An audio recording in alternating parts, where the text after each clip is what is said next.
Hello and welcome in section 4, voting and stacking. And in this video, we'll get a quick overview of both of those methods and let's get started. So let's start with voting. Voting is a very simple method of combining predictions from many different classifiers. And in this case, you have to keep in mind that there's no limitations of what kind of classifier you can use with voting.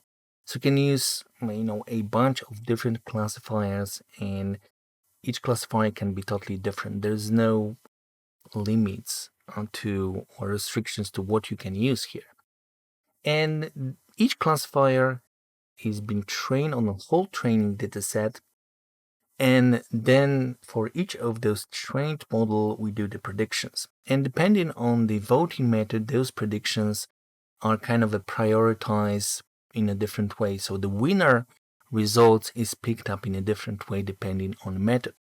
So what kind of method can we choose from? The first one is majority voting, also called hard voting. And this is very straightforward method when we simply pick up the class or the results that gets predicted most often, right? So when we have majority predictions win. And when we have equal number of classes for our prediction, we simply get the top one that we get after we sort the class labels in ascending sort, right? So this is pretty straightforward. Then we also have another method, voting method called soft voting, also called weighted average probabilities.